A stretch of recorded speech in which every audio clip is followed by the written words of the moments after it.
Assalamu alaikum friends, welcome to my channel Smart Homemaker Tamil. இன்றைக்கி நம்ம ஒரு 15 kitchen tips தாங்க பார்க்க போகிறோம். நான் டெய்லி என்னுடைய லைஃப்பில் யூஸ் பண்ணுறது. ஸோ வீடியோவை ஸ்கிப் பண்ணாமல் கடைசி வரைக்கும் பாருங்கள். ஸோ ஃபஸ்ட்டு பார்த்திங்கன்னா நம்ம பால்லாம் காய்ச்சிருப்போம் இல்லையா, அந்த பால் நல்லா பொங்க காய்ச்சிருப்போம். ஸோ அதோடைய சைட்ஸில் அந்த கீழே அதெல்லாம் ஆடை நல்லா ஒட்டிகிட்ருக்கும். ஸோ அதை வேஸ்ட் பண்ணாமல் பாருங்கள், கீழே பாருங்கள் எவ்வளோ பால் ஒட்டிகிட்ருக்கு. நான் அதில் கொஞ்சோண்டு மட்டும் பாலை வச்சுட்டு என்ன பண்ண போகிறேன், நம்ம சப்பாத்தி டோ ரெடி பண்ணுவோம் இல்லையா, ஃபஸ்ட்டு அதில் போட்டு நல்லா மிக்ஸ் பண்ணிக்கோங்க. அந்த ஆடையெல்லாம் நல்லா ஸ்க்ராப் பண்ணி விட்டுட்டு நல்லா அது கூட சேர்த்து தண்ணி போட்டு நம்ம டோ ரெடி பண்ணோம் அப்படின்னா நம்மளுக்கு நல்ல ஒரு சாஃப்டான டோ கிடைக்கும். ஸோ உங்களுக்கும் பாத்திரம் கழுவவும் நம்மளுக்கு கஷ்டமாக இருக்காது, அந்த ஆடையெல்லாம் வேஸ்ட் பண்ணாத மாதிரியும் இருக்கும்.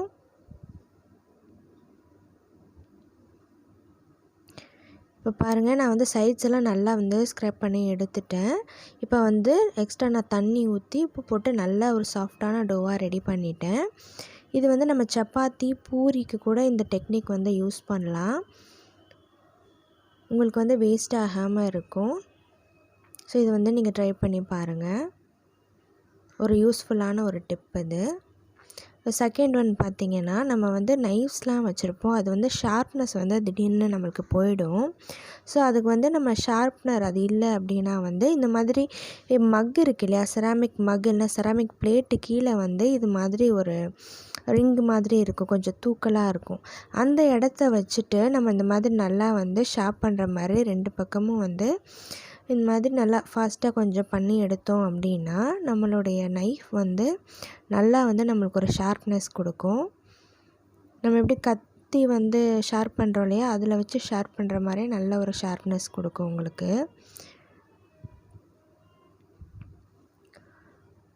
மூணாவது டிப் பார்த்திங்கன்னா, நம்ம சின்ன ஜார், மிக்ஸி ஜார் இருக்கு இல்லையா, சின்னது, அதுதான் நம்ம ஃப்ரீக்வெண்ட்டாக யூஸ் பண்ணுவோம். யூஸ் பண்ண என்ன ஆகும், நம்மளுக்கு பிளேடு கொஞ்சம் தேஞ்ச மாதிரி ஆகிடும். ஸோ அது இன்னும் கொஞ்சம் ஷார்ப் பண்ணுறதுக்கு நம்ம வீட்டில் சால்ட் இருக்கும் இல்லையா, சால்ட்டை ஒரு 4-5 டேபிள் ஸ்பூன் அளவுக்கு மிக்ஸி ஜாரில் சேர்த்துட்டு நல்லா ட்ரையாக இருக்கணும் ஜாரு, சேர்த்துட்டு இதை நம்ம மிக்ஸியில் பல்ஸ் பண்ணிக்கலாம். இல்லைனா ஃபஸ்ட் இதில் வச்சு ஒரு 4 to 5 செகண்ட்ஸ் இது மாதிரி பண்ணி எடுத்தோம் அப்படின்னா நம்மளுடைய ஜாருடைய பிளேடு நல்லா நம்மளுக்கு ஷார்ப்பாகிடும். நீங்கள் நெக்ஸ்ட் டைம் யூஸ் பண்ணும் போதே உங்களுக்கு தெரியும் நல்ல ஷார்ப்னஸ்ஸு. ஃபோர்த்து டிப் பார்த்திங்கன்னா, நம்மளுடைய கிச்சன் சிசர்ஸ் கூட நம்மளுக்கு அடிக்கடி என்ன சொல்கிறது, இதாகிடும், நம்மளுக்கு மொக்கையாயிரும். அப்போ என்ன பண்ணலாம், நம்மக்கிட்ட ஃபாயில் பேப்பர் இருக்கும் இல்லையா, அந்த ஃபாயில் பேப்பரை எடுத்து ஒரு 2-3 மடிச்சுட்டு இது மாதிரி நல்லா கட் பண்ணுங்கள்.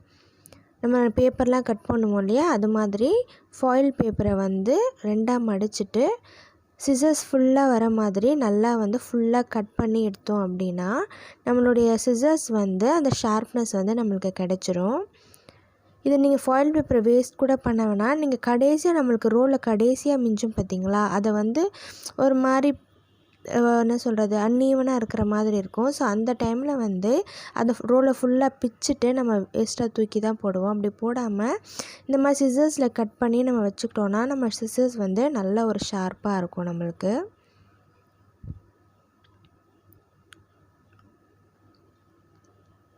ஸோ நெக்ஸ்ட்டு டிப் பார்த்திங்கன்னா, நம்ம வீட்டில் சுகர் கண்டெய்னரில் போட்டு வச்சுருப்போம். ஆனால் சில பேர் வீட்டில் என்ன ஆகும், எறும்பு வர ஆரம்பிச்சிடும். அது எப்படி வருதுன்னே நம்மளுக்கு தெரியாது.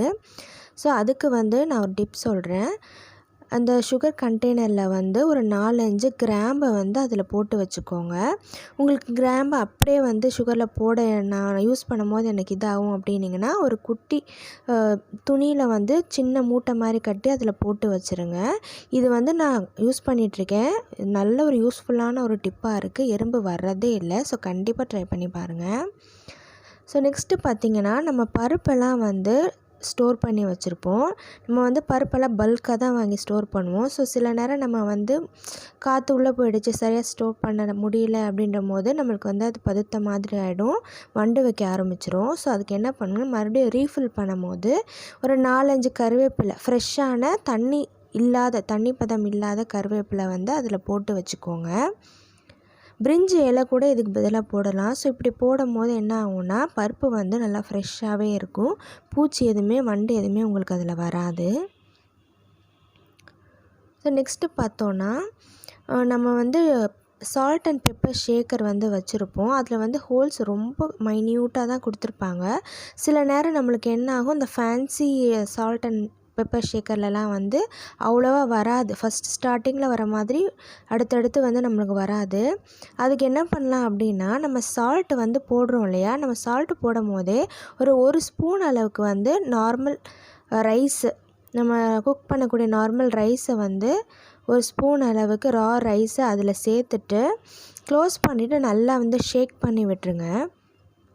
ஸோ நம்ம ஒரு வாட்டி யூஸ் பண்ணும் போது இது மாதிரி நல்லா வந்து ஷேக் பண்ணிவிட்டு நம்ம வந்து ஷேக்கர் யூஸ் பண்ணோம் அப்படின்னா நல்லா வந்து ஒரு ஃப்ளோ வரும் உங்களுக்கு சால்ட்டில்.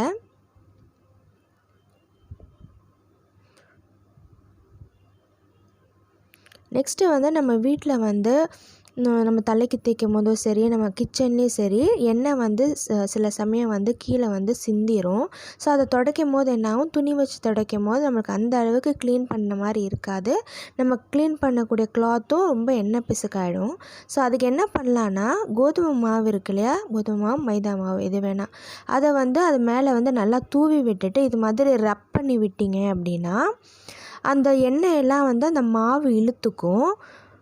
நல்லா வந்து எங்கெல்லாம் எண்ணெய் இருக்கோ அந்த இடத்த ஃபுல்லாக வந்து இது மாதிரி நல்லா ரப் பண்ணி எடுத்துருங்க. எடுத்துட்டோன்னா எண்ணெய் பிசுபிசுப்பு இருந்த இடமே உங்களுக்கு தெரியாது, நல்லா வந்து க்ளீனாக ஆகிடும். ஸோ கடைசியாக வந்து ஒரு வாட்டி ஈர துணியை வச்சுட்டு ஒய்ப் பண்ணி மட்டும் விட்டிங்கன்னா போதும். நம்ம ஃப்ளோரில் கூட நம்மளுக்கு எண்ணெய் சிந்திருச்சுன்னா அது வந்து ரொம்ப வந்து மிதித்து போகும்போது ரொம்ப நம்மளுக்கு எண்ணெய் பிசுக்கு போகாது. ஸோ இந்த டெக்னிக் யூஸ் பண்ணிங்கன்னா அந்த இடத்துலையே வந்து அது நல்லா சுத்தமாக க்ளீன் பண்ணிடலாம். கடைசியாக ஒரு ஈர துணி மட்டும் வச்சு துடைச்சிங்கன்னா ஒரு எண்ணெய் பிசுக்கு கூட இருக்காது உங்களுக்கு.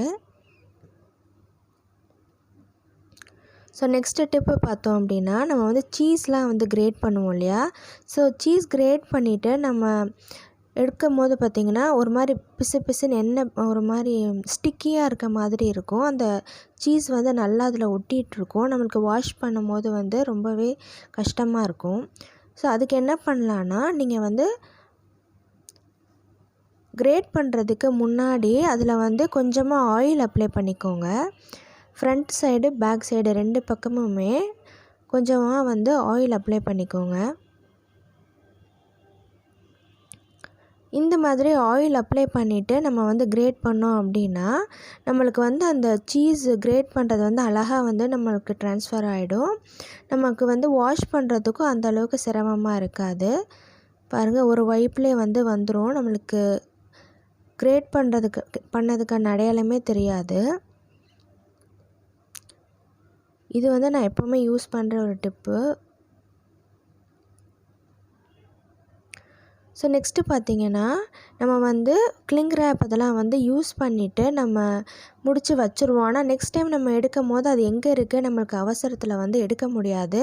முன்ன பின்ன வந்து பிஞ்சு வந்துடும், அன்ஈவனாக போயிடும், நம்மளுக்கு அது அப்புறமா ஸ்பாயில் ஆகிடும்.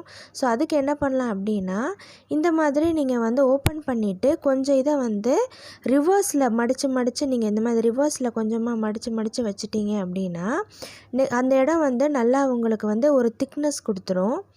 ஸோ அதை வந்து நீங்கள் நெக்ஸ்ட் டைம் யூஸ் பண்ணும்போது அழகாக வந்து எடுத்து யூஸ் பண்ணிக்கலாம்.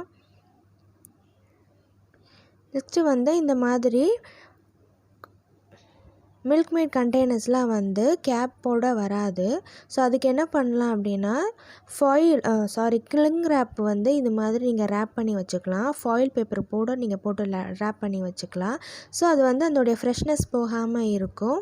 நம்ம கடைசி முடிக்கிற வரைக்கும் நம்ம இதே மாதிரி வச்சு மெயின்டைன் பண்ணலாம். பேக்கிங் சோடாவும் நம்ம வந்து டிஷ் வாஷர் லிக்விடும் எடுத்திருக்கேன். நம்ம எப்போவுமே சிங்க்கு வந்து லாஸ்ட்டாக வந்து வாஷ் பண்ணி முடிக்கும் போது வெசல்ஸ் எல்லாம் வாஷ் பண்ணிவிட்டு அதில் கொஞ்சம் பேக்கிங் சோடா நல்லா வந்து டஸ்ட் பண்ணிவிட்டு லிக்விடும் கொஞ்சம் ஊற்றி விட்டுருங்க. ஊற்றி விட்டுட்டு ஒரு 1 மினிட் கழிச்சிட்டு நல்லா வந்து ப்ரஷ் வச்சு தேய்ச்சி கழுவுனிங்க அப்படின்னா வந்து நல்லா ஒரு பளபளன்னு இருக்கும் உங்களுக்கு சிங்க்கு. அந்த ஸ்மெல் எதுவுமே வராது உங்களுக்கு. பூச்சி எதுவுமே வந்து சீக்கிரமாக வராது, எறும்புலாம்.